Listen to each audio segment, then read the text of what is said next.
So, UFC Fight Night, Yan versus Dvalishvili. First of all, actually, before we get into this, recapping this main event, how dare you? Because you baited me talking like Cedric Dumas is somebody to watch when you knew you had to know this guy was a wife didn't know beater. that. I did not know. Okay, let's put this rumor. Okay, I'm dropping shit. I'm all nervous here, flustered. Okay. Just because I like John Jones does not mean I like all domestic abuse fighters. You kind of have to do something. And did you see in the lead up interview, he was like, I really want to make it like John Jones. And I was like, what? And I was like, okay. And then I was watching like Twitter or whatever, and then someone tweeted and I go, what? And then I looked it up and then I go, oh. It's got a massive rap sheet, dude. And he straight up looks like Babadook. So it's like even worse. Oh man, but I was so happy to see Josh Frem. I was like hoping that 8 people that watched it were like, let me go check him out. What the fuck, Brandon? Sorry, Aunt Julie. Sorry. All right, so the top of the card, we're gonna. And he looked like absolute horrible dog shit. And then I don't condone anything that gentleman did. I don't. Of course not. Yeah. You know. He's not a friend of this podcast. Won't be anymore. I'd interview him. Yeah. Hey, you want to come on, bud? We'll get him on Amtrak call over here. What was I gonna say? But what made me pick him was like I go up and down the list, right? And I just kind of went. I look at the records. Then I click, and then I look at how they won, and I go, okay. And then I go, is there any highlights? And I go, okay. So I watched the YouTube highlights, watched a full fight of his on the Contender Series, and I was like, yep, this guy looks pretty fucking sick with this fight. I go, this sounds good. Okay, mental, put that away for the pod. Maybe that's a little juicy nugget because the same equation that I use, or the same formula I used to do that, put me on to Jack Della Maddalena. The same exact. And I was like, dang, okay, let's go. I go, wow, look at this guy. Okay. And then I can always go back and say, I fucking told you that. You know what I mean? And this time everyone's like, dude, hey, but I mean, you're a fan of Joe Mixon. Yeah. You're a big Joe Mixon fan. So I mean, what, you want me to come on. I'm not a Joe Mixon fan. You guys go to Halloween, you're gonna go bust caps on Halloween? I have a Bengals jersey. It is not a Joe Mixon jersey. You have a Joe Mixon jersey? No, it's not. No. Yeah. Big Joe Mixon guy on the other. I think wants to point at me, huh? Okay. All right, main event time. Gaslighting, dude. Years of gaslighting on my part. Merab Dvalishvili puts a pace on Petr Yan unlike anything that we have seen. I got anxiety, dude, watching that. What gave you anxiety exactly? Like, I go, how he can't keep. Why? How? What is this? What is this? I've never. And a lot. I didn't understand. I watched it and I thought it was gorgeous. I thought it was really fun to watch. I enjoyed it. And then I go on Twitter and Reddit and other forums, and it's just like ball hugger, crotch sniffer, and I'm just like, what? This was bad. This was badass. I mean, because he almost had like 100 more strikes than Petr Yan too, right? Yeah, outstruck him by a lot. People were talking like, oh, all he did was dive for his legs. No, he beat Petr Yan in every facet of the game. It's crazy. And a lot of people talked about John's decline in wrestling. John Jones's decline in wrestling. Sorry to bring him. I got to crowbar him into every fucking. But his takedowns weren't necessarily to get you to the ground, or it was just to change positions, make you think that it's coming, and maybe even position you up against the cage to get a clinch. So that it doesn't have to be fucking goddamn Bo Nickel or fucking You know what I'm saying? It doesn't have to be this like picture perfect Jordan Burroughs takedown. Yeah. It can serve a purpose within a cage fight. Yeah. And I mean, fuck, dude, it did. And I think Kamaru, we're going to see it again. I have a feeling we're going to see it again on Saturday. But that's a conversation for our later on. Man's shot 49 takedowns. He broke a record. He broke a record for the most takedowns attempted in a single fight. Only managed to finish 11 takedowns. And like you mentioned, I saw a lot of his detractors on social media saying, well, he only got 11 of those takedowns. But if we had gone into this fight and he only went 11 for 11, like if he only shot 11 takedowns and got the, it's still very impressive to get 11 takedowns on Peter Yan. Dude, what the fuck? Peter Yan's takedown defense, some of those one-legged, like he was pulling, is like you have Merab pulling on you, trying to get you down, and you're on one leg hopping and then like pulling your ankle away in like the second and third round when you're gassed as fuck. You're still able to do that. Man, that's crazy. I've always appreciated a fight, and I get it when people don't, but I've always appreciated a fighter who can weaponize their pace and their conditioning. That's part of what I loved about Joanna. I love that, like, you could always pretty much expect that it's going to go the full 5 rounds, and you really start to see by round 4 and 5, like, her opponents just starting to melt, like they just don't have it anymore. I think that Tony Ferguson. Yeah, I just think that's really, really impressive when you can put a kind of fight on a person and just wear them down. And like I said, I get that it's not the most entertaining style, and you know, a lot of times when you make I mean, I know they're always mostly joking accusations about fighters being on substances and EPO and stuff like that. I kind of roll my eyes, but dear God, thinking about those 49 takedown attempts, and like you mentioned, they weren't necessarily to get Peter Yan to the ground. They're just to get him to defend and to wear him down. But to see Merab Dvalishvili bouncing on his feet, ready to go, looking like he could have gone another 5 rounds with a fresh opponent, it was just crazy. And now he lands himself as the #1 contender in a division where he won't fight the champion because they're homies. So bit of a bottleneck at the top of this bantamweight division.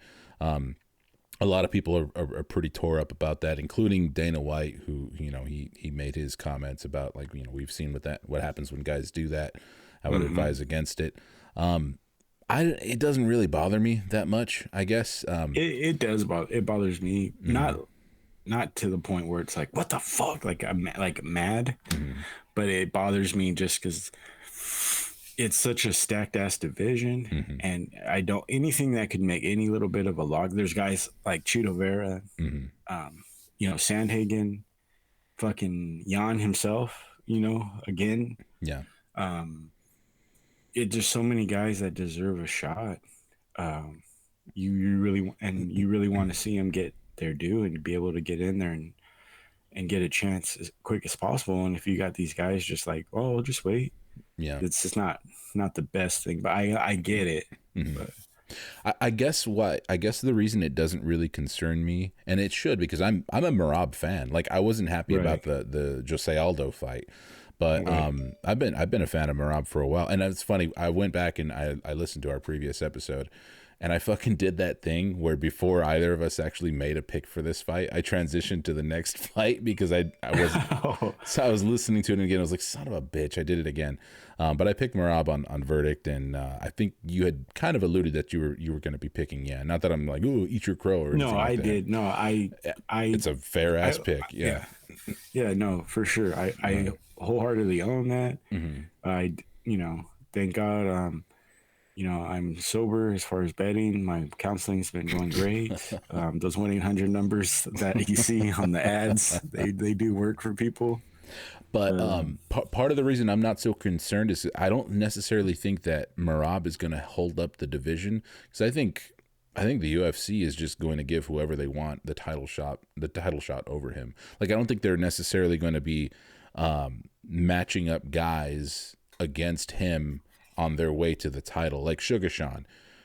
I mean, he should have the title shot over Sugar Sean because he beat Peter Yan way more decisively.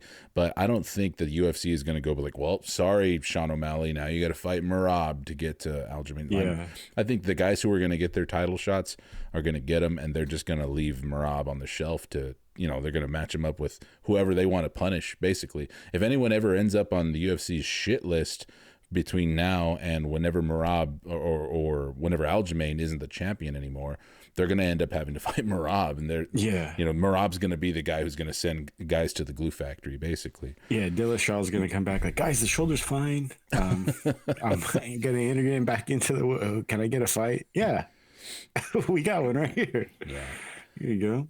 And props to Team Sarah Longo.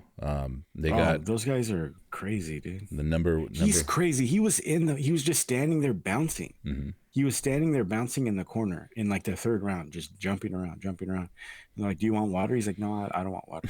I was like, what is this? I do think that there are certain people that are wired that way, just mentally. Mm-hmm. I'm not gonna try and say that I understand like MMA or how like the endurance you have to have, but I remember working construction with dudes that were like, he was a construction worker also, but like roofers, and so I would have to help them with like the tiles and stuff, like mm-hmm. taking up those tiles or taking materials up the roof. And after like half an hour, 45 minutes, I wanted to die. And these guys were just doing that all day long. And then they're just drinking beer all day and just like eating like shit. And they're just going up and down the ladder. So, I mean, there's guys that are just, and if it's something that he really all dehydrated, eating breakfast burritos and shit. Dude, they were eating like chicharron burritos. It's like pure salt, dude. And they're just drinking straight Estrellas, or what are those Estrella beers or whatever the fuck that is. It's just like, dang, like some crazy ass beer. They're Mexicans. And so it was just wild to see. So guys are, they're wired. So, and if it's something that he loves, because you can obviously tell like he just loves it. Mm-hmm. It's like he has no mental block. No, there's no mental block there where it's like where he doubts himself. So I think if you mix that with a little bit of pharmaceuticals and whatever have you, you can go a long way. So, yeah. Has there ever been another instance where two fighters are like teammates at the top of their division and don't want to fight each other that kind of got under your skin like this, or has it ever bothered you? I know back in the day there was like AKA, there was a lot of AKA was like that a lot. Or in welterweight, there was like they were like 3 or 4 out of the top 10. There was a lot. Yeah, no, that's a good point. That's a good callback. Yeah, not necessarily. I remember seeing it kind of like in a few cases that I can't remember offhand, but I want to say like they fought each other and then they didn't like each other anymore, after that, but I can't think of any like the top of my head. Was it, that does tend to be what happens though, huh? Cause you had what happened with like John and Rashad Psycho. Evans. Yeah, John and Rashad Evans, American Psycho, Carlos Condon, and GSP. Well, they were at Jackson Wink for a while. Or I forgot about that one. Yeah. And Condon was the interim, right? And then GSP just came and fucking took it for him, and they just fucking hated each other after that. So yeah, it does really seem to be like either they just tend to get out of each other's way. I mean, you have like Daniel Cormier moving down to light heavyweight to let Kane be the champ at heavyweight. Let's see, Kamaru Usman, Tyron Woodley. Those guys are, I think, kind of used to train together at American Top Team, or is that right? No, I don't think it was at American Top Team, but I think they were former training partners. It was at that other Florida gym, right? What is it, Masters, or what's it called? And I don't recall the name. MMA Masters or something like that? Yeah. So, weird situation here. The fans, I think, want closure. See, the thing is about it, like a lot of people are kind of upset about the fact that they don't want to fight each other. Yet I kind of just feel like they're just not fan favorites at all, because people don't like Aljamain Sterling. And I don't think a lot of people like Merab right here either. So I kind of I don't really understand. Damn, I mean, it's true. I see more. There's really nothing to hate on either. Mm-hmm. We brought it up. I was a huge Aljamain fan. Mm-hmm. The whole the knee deal kind of bugged me, but that kind of turned it. and the way he kind of like he dealt with it afterwards kind of made it. But there's really nothing to really say like, oh, this guy's a piece of shit or anything like that. Yeah. So Aljamain Sterling has a date with Henry Cejudo. They're going to lock horns. We're going to see what happens from there. I also kind of almost get the vibe that Merab knows something that all of us don't know, is that maybe win or lose against Cejudo, Aljamain Sterling intends to go up in weight, possibly. Because he does seem to be very at peace with the idea that he's just not going to fight for the title.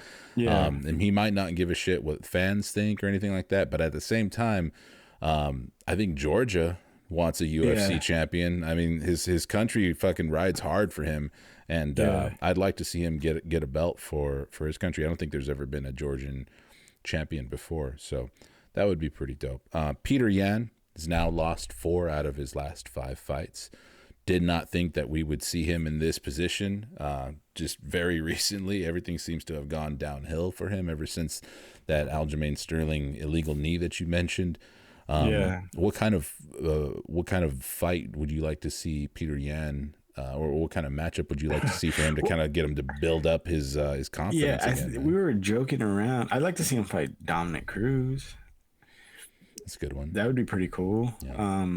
But I was joking around with you in the chat about how I was like listening to things or reading articles, and like legit MMA journalists are like, he should fight Cody Garbrandt. And I was like, what in the world? Like, damn, dude, 2023 is rough.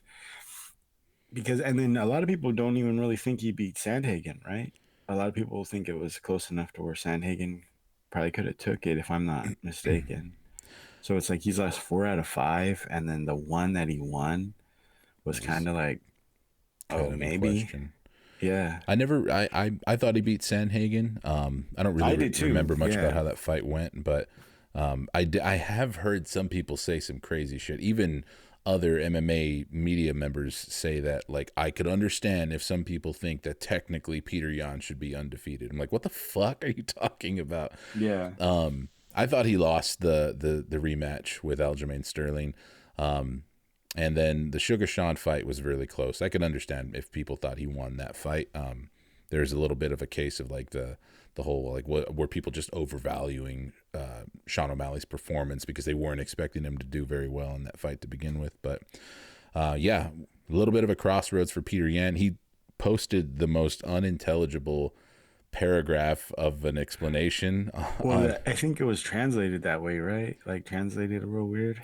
When you hit translate on Instagram, it was really tough to understand. Yeah. And that's normal, that's par for the course. But I was looking on Reddit, and some people were like, no, I speak Russian, and this shit is kind of hard to understand too. Yeah, Reddit. Okay, easy, Vladimir. Vladimir.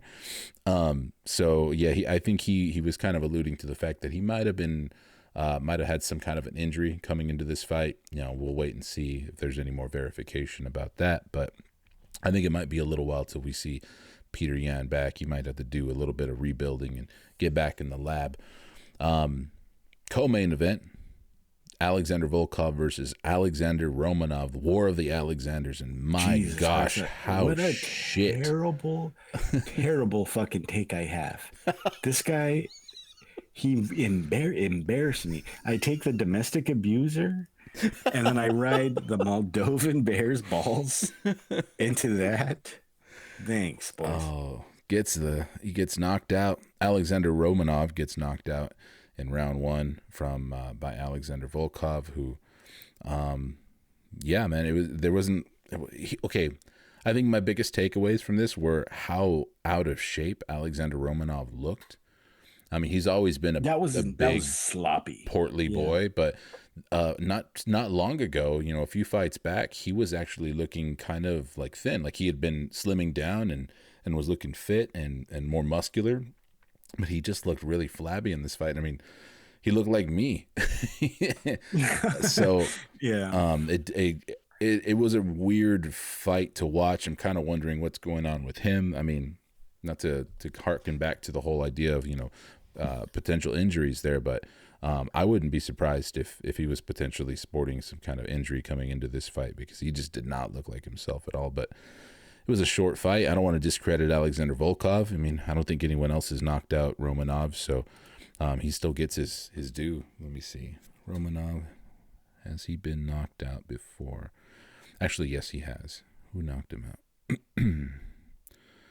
Oh, that was in his amateur fight. His lone amateur fight in 2011. He was knocked out by a gentleman. Am I really gonna try and say this? Evgeny Matasov. And that's it. Everything else, yeah, he lost the decision to Marcin Tybura, and then now this knockout from Alexander Volkov. So impressive stuff. Hard to say where Alexander Volkov goes from here. Let me take a peek at his record, but we don't have to spend too much time on this fight. So now Alexander Volkov is on a 2-fight winning streak, those being against Jairzinho Rozenstruik and Alexander Romanov, with his most recent loss coming to Tom Aspinall back in March of 2022. So doing pretty well. I think, let's see. He hasn't fought the person that I was thinking of. Okay, so Alexander Romanov, Sergey Spivak, let's do it. More Slav on Slav action. Man, that would be great, yeah. Yeah, I think that'd be a good one. Okay. And then I think the last one, well, I guess we got to touch on Jonathan Martinez versus Said Nurmagomedov too a little bit, but it's a good fight. Nikita Krylov, Ryan Spann was, I would never have expected this fight to be such a scramble fest, man. Like multiple submission attempts from both sides. Right. Ryan Spann has quite a few submission wins on his record, surprisingly. Nikita Krylov is no joke on the ground either, but just not the way that I thought that this fight was going to play out.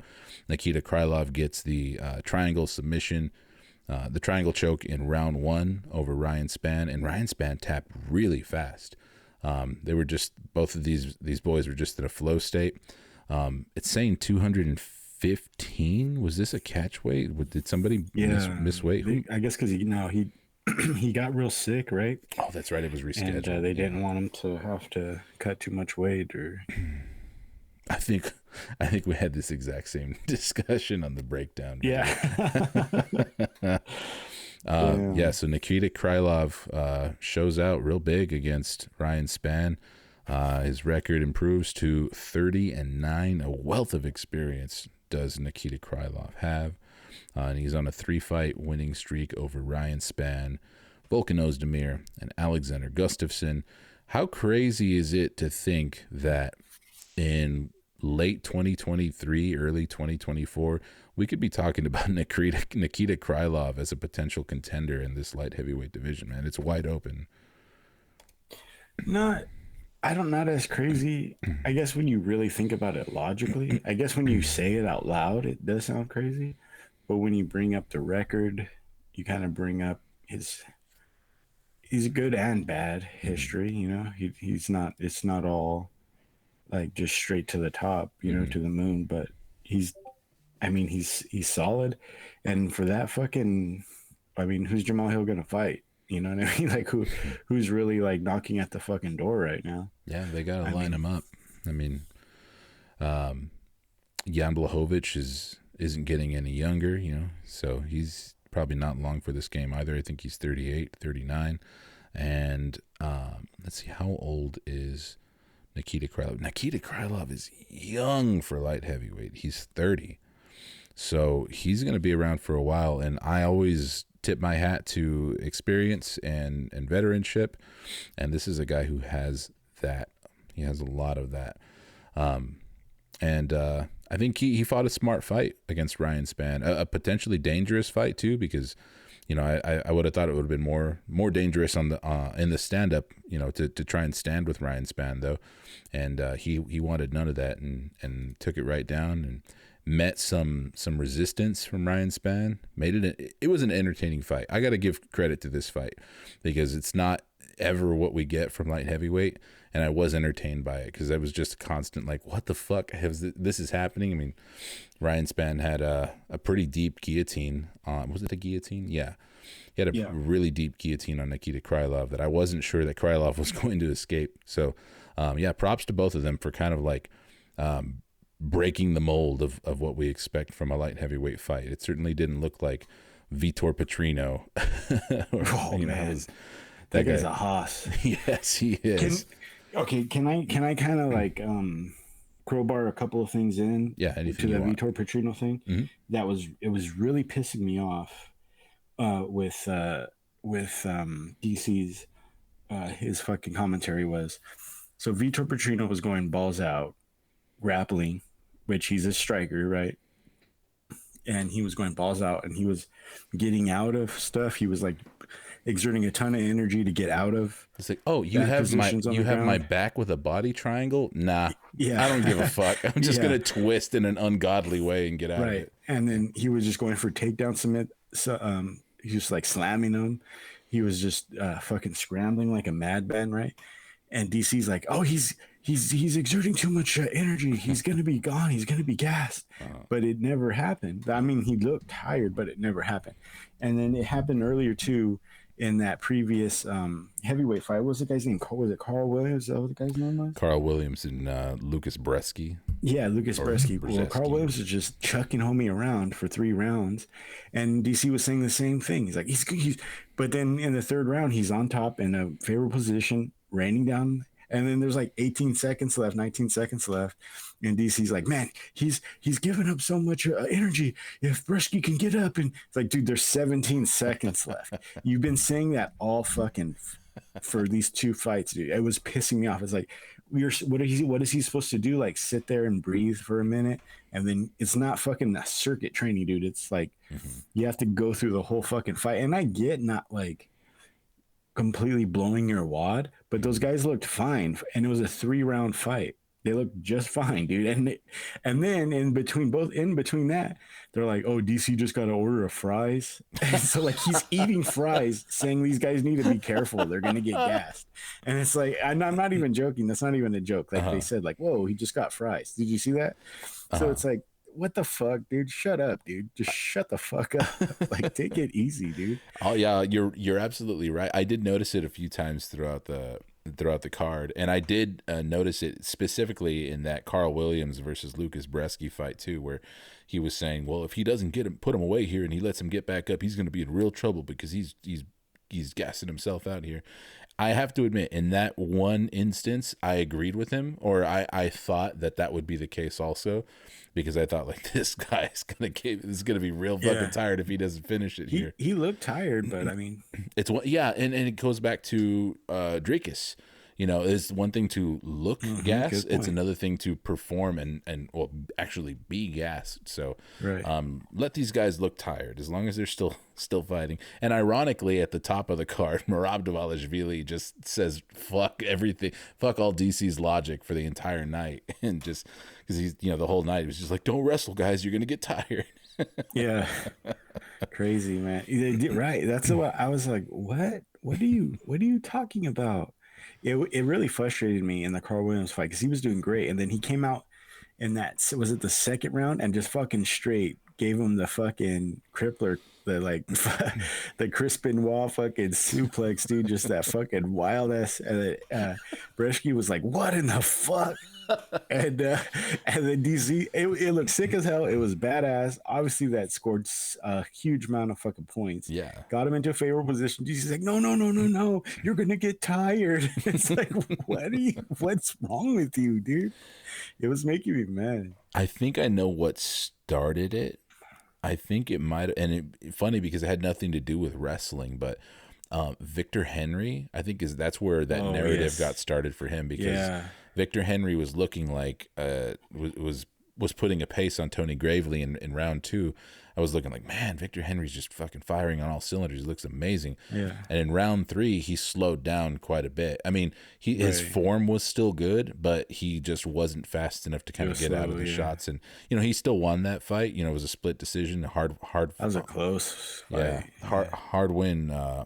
But yeah, I think from I didn't there. realize he trains with Alessandro Pantoja. I didn't realize that. That's got to be fucking a crazy fucking sparring session, like, to watch. He does he? Yeah. I didn't know that either. I didn't even catch it that on the broadcast, because I'm always reminded that Barnett is one of his coaches, and Barnett has such a great corner presence, by the way. I love how he's just constantly reassuring and talking to his fighter and saying, telling him he's tired. Don't give him, give him a break and get him the fuck out of there. It's like, I like his presence. He's a good corner guy. Yeah. He's a good corner man. Yeah. Say what you want about his weird, like, kind of like punk rock persona or whatever he kind of carries him. And he made those shirts. Like, he's the guy behind those shirts and shit. But for sure, like, he's a good fucking corner man. Yeah, I always give a little side eye to some guys who get like way too into the idea of stoicism too, where it's like, all right, dude, part of stoicism is not talking about stoicism every chance you get. But anyways, either way, entertaining card. I said I was going to touch on Jonathan Martinez versus Said Nurmagomedov. That was a really close one too, but an impressive performance. Jonathan Martinez is reminding us that he is the dark horse in this bantamweight division. It really was the night of the bantamweights. 135 really showing out. Tough loss for Said Nurmagomedov, but he didn't look bad. I'm not really sure what would be next for Jonathan Martinez. He had a call out. He called out either Dominic Cruz, smart call out, but a lot of people are calling out Dominic Cruz, so he's going to be on a long list of potential opponents there. Might not get that fight. And then another call out that I liked, which I guess he's probably also not going to get, because I think this man was mentioned as fighting Cody Garbrandt, but he called out Figueiredo.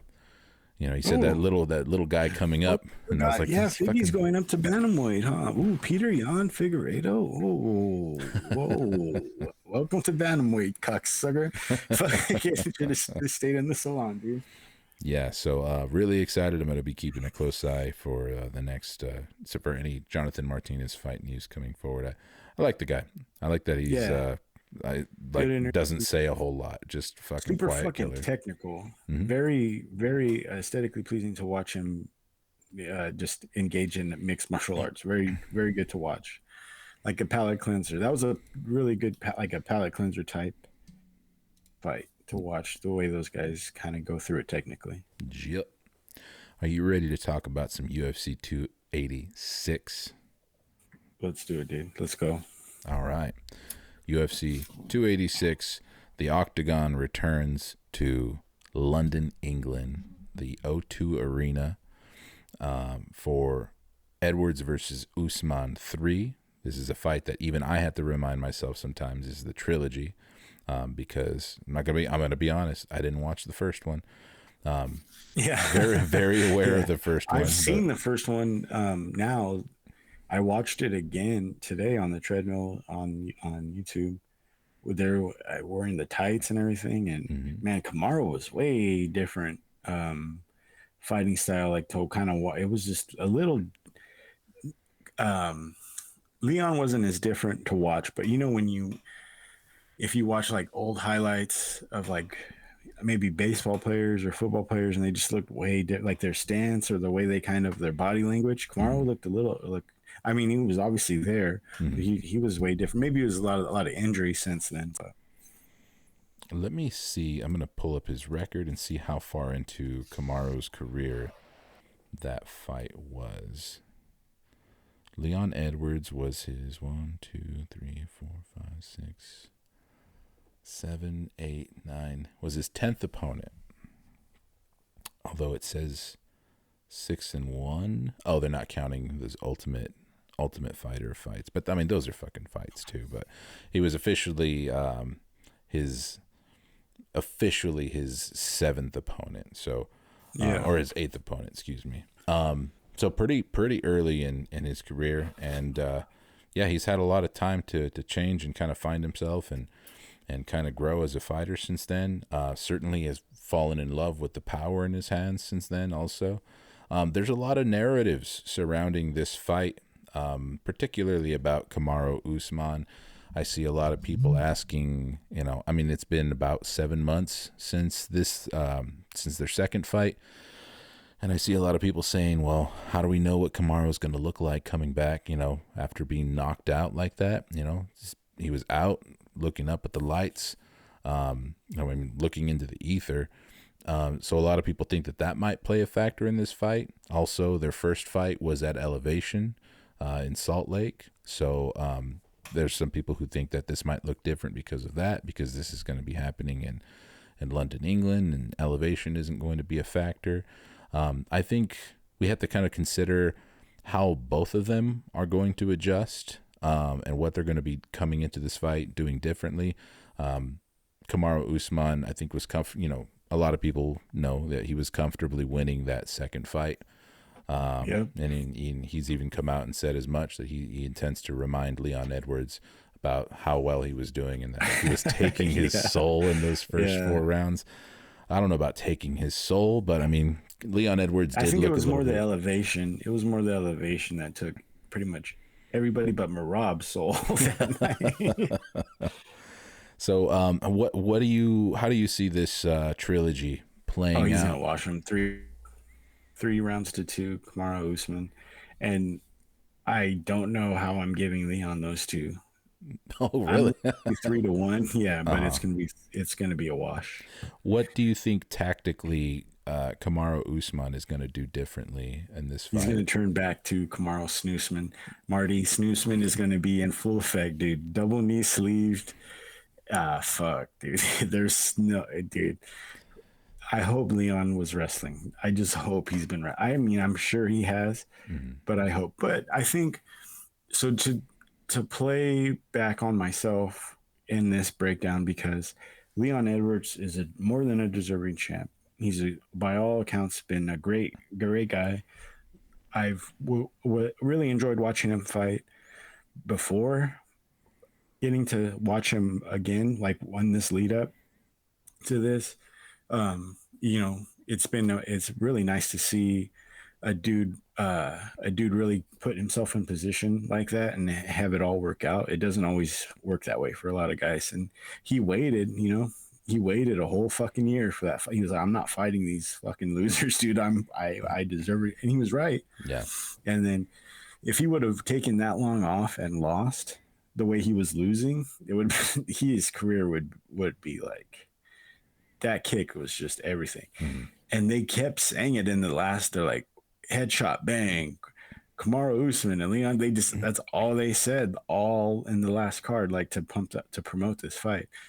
So, but I don't know, man. I think not being at elevation is going to help. But Kamaru trains at elevation anyway. Kamaru's, I mean, you know what I think is a big secret to Kamaru's success. I'm not going to fucking drag that point out again. I've done a million fucking times on here. He's got an amazing corner.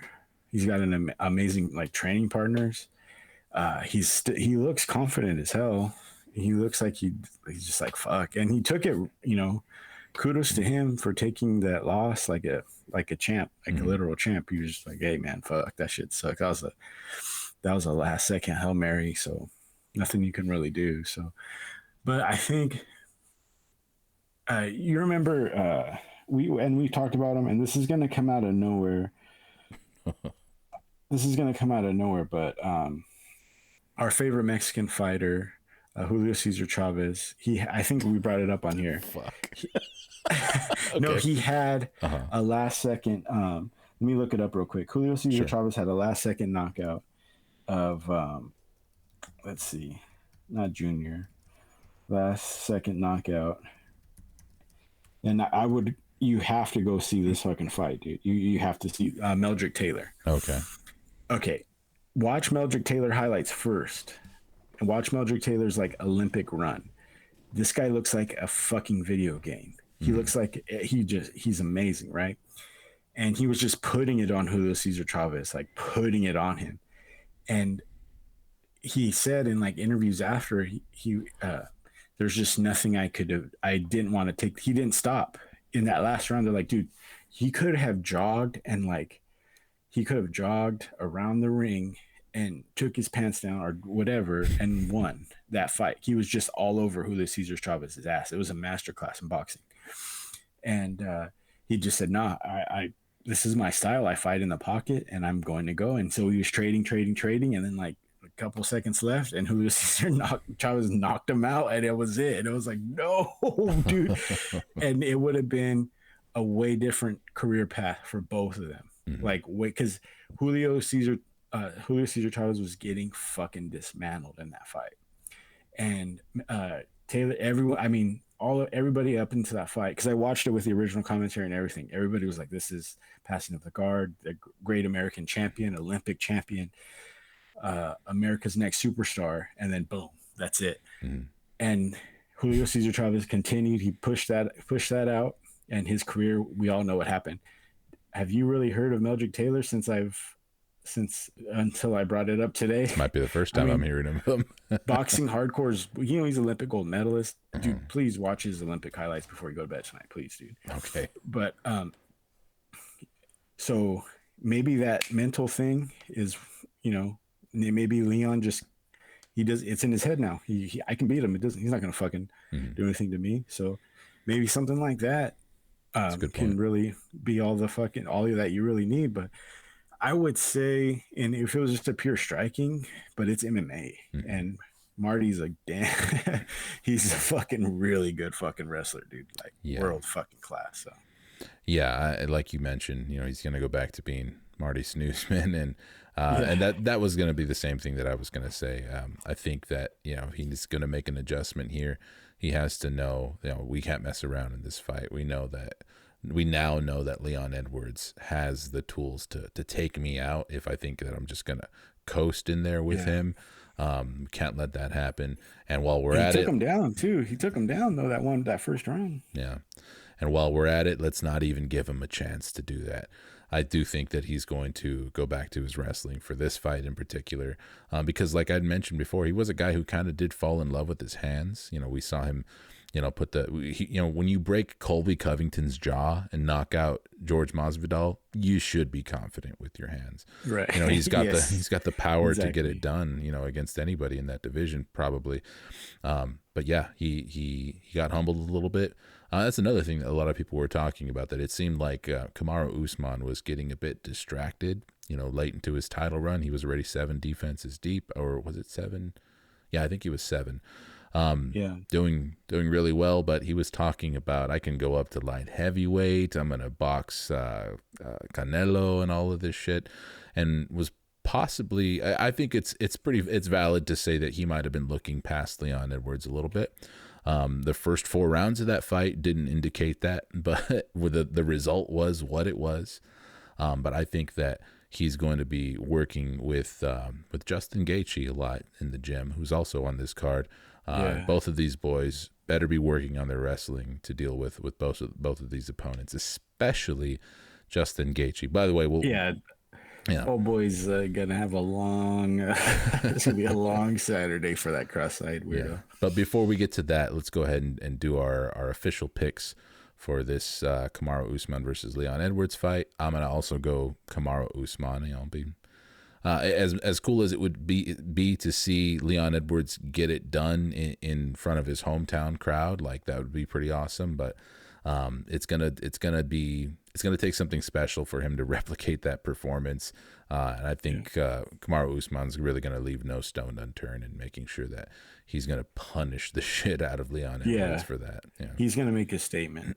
And I think if Leon pulls it out, he's going to have to do it when Kamaru does something a little bit out of character. If he does, if he wants to do that highlight knockout and really load up on his shots, but just calf kick the shit out of him, Leon. If you're listening, which you're not, calf kick the shit out of this man right away.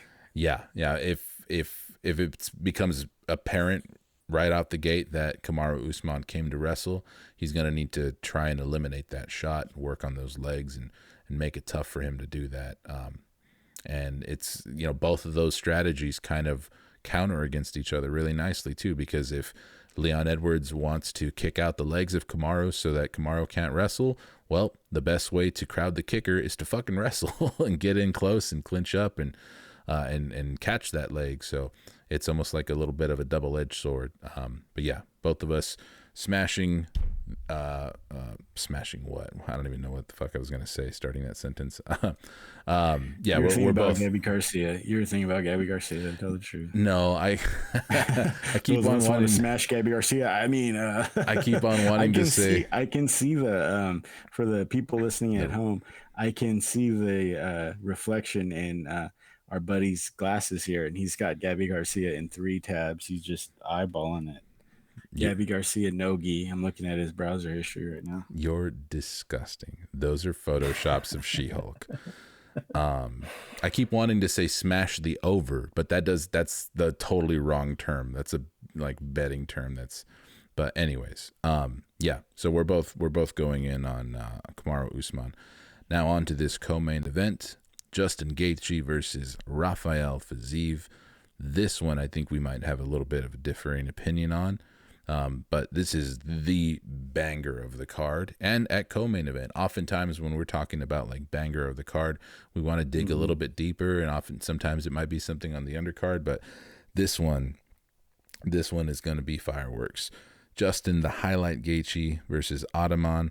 Rafael Fiziev, 12-1, coming into this fight with his KO of Rafael dos Anjos, Brad Riddell. He has that decision win over Bobby Green, a KO of Renato Moicano, and a decision win over Mark Diakisi in his last 5 fights. And then we have Justin Gaethje coming off of his loss to Charles Oliveira, his win over Michael Chandler, his loss to Khabib, and his wins over Tony Ferguson and Donald Cerrone. Justin Gaethje hasn't been the busiest guy lately. I mean, his last fight was 10 months ago, but to be fair, that fight, Fiziev's fight with RDA was 8 months ago. So it's not like Fiziev has been like super, super busy either. He's been out for a little bit now. Justin Gaethje coming in as the slight underdog, plus 190. Do you think that is accurate? Yes, I do. I don't even think he's a live dog. I mean, Fiziev. Oh, no, go ahead. No, I was just reacting to you saying that he's not even a live dog. No, not even close. These Tiger Muay Thai guys, they fucking spar fucking hard, dude. And I can't even, I think this is more of a wash than Edwards Usman. Oh, Edwards has a way better fucking chance of winning this fight, dude. Yeah. Because the way, and this is just my own personal, stop me if I'm wrong. And again, let's give the fight plug precursor to everything. When old Brandon or old Ephraim's going to get wicked on it right here, I'm going to preface it by saying, I have no idea what the fuck I'm talking about. I'm a fucking moron. Okay. Yeah. I mean, everyone that's listened to that, if you've listened to this up until now, you realize that now. That goes without saying. The way clowns with microphones. Yeah. In my dumbass head, when I watch Justin Gaethje fight successfully, what I see is a guy who has really sloppy, weird looking leg kicks, but they fucking work for whatever fucking reason. Well, guess what? Let's take a look at the gentleman you're fighting, because that's what this guy is like. Not even like decent at. He teaches other world-class kickboxers how to throw and check and get away from leg kicks. So it's not going to surprise him. They probably won't hurt him if Gaethje does get a few. Maybe if he gets a calf kick in the right spot, there's no one that's immune to that. Yeah. But I just doubt that that's going to work for Gaethje. Where that kind of surprises people. They're thinking more of staying out of range for the shot, staying out of range for the big overhand punch, staying out of range, not letting him get in too close for me. Whereas Fiziev has no problem staying in range with him, because you're not going to be able to fucking. I just don't see. I just don't see it unless he does put the wrestling shoes on and just fucking spams the takedowns. But Fiziev's not terrible at takedown defense. No. He trains with Sarukian. He trains with Volk. He trains with a lot of fucking savage ass motherfuckers over there. Jan. And Peter Yan. Yeah. So it's like it's not like he's never seen wrestling before. And so I just don't see how Homer Simpson gets out of here. And he's been knocked. Yeah. And thank you. And he's been knocked. Now it's in his head. He's been knocked down now. He's been Oliveira got him. Yeah. So, that's not on his head anymore, where he's just doesn't go down. He's not this fucking freight train that doesn't get stopped. He's been stopped. So by Dustin Poirier and Eddie Alvarez also too. Yeah. I mean, it was a bit earlier, and that certainly didn't hurt his confidence. He still fought like the Justin Gaethje who became the highlight after that. But yeah, with the more recent knockdowns by Charles Oliveira, like you mentioned, that's got to be something that's on his mind. And I'm sorry if I interrupted you, by the way. No, you didn't. Not at all. Please. But yeah, for a lot of the talk about that Justin Gaethje, brings into his fights, he talks about he wants to go out there and create car crashes and come forward and just be a wall of violence or kill or be killed, and he really can't do that with Rafael Fiziev. Fiziev has the speed, he has the power, he has the wider range of weapons on the feet. Like you mentioned, Justin Gaethje gets a lot of nods for his effective leg kicks, but I think that might just be because he kicks like a mule. I don't think the form is going to be enough to catch Rafael Fiziev off guard. It really will take Justin coming out and deciding to be the wrestler right out the gate in this fight for him to get the W here. And this is a matchup that I've been salivating over for a while, and I've been saying that guys like Fiziev are going to give, these guys who are kind of like sticking around, the Michael Chandlers, the Justin Gaethjes, a lot of trouble. So I think this is going to be an eye-opening fight for a lot of people who've only kind of been paying attention at that like lightweight trifecta, the Dana White privilege trifecta at the top of the lightweight division. Right. I think Rafael Fiziev is going to put a lot of people on notice if they haven't been paying attention because, and Justin Gaethje, I mean, he's got a good chin. I'm not going to sit here and say that he has a bad chin by any stretch of the imagination, but he can get knocked down. He has been knocked out. I think Rafael Fiziev gets the finish here. I think it's going to be a round 2 knockout. I think even if Justin Gaethje decides to wrestle later in the fight, he's going to be bruised and battered, and I don't think it's going to be enough. It might be too little too late by then. So yeah, barring immediate takedown at the beginning, I'm pretty confident as well that Rafael Fiziev gets it done here. Yeah, this is a wash. This is a get over fight. This is there are going to be people that are surprised. I mean, for guys like you and me, we won't. I think in MMA fandom, people are getting more and more hardcore by the day, this time of year especially. I think the Fiziev highlight packages that they're going to show with that fucking crazy ass fucking how he evades kicks and which is pretty standard in Muay Thai, I think, but people seem to freak out when they see him do it. I'm not standardized if like I do that. I did that 8 times today, but I'm just saying, like, you see, if you watch where he, like, in the style of Muay Thai that he fights, and the guys can do that pretty, make what looks insane kind of pedestrian.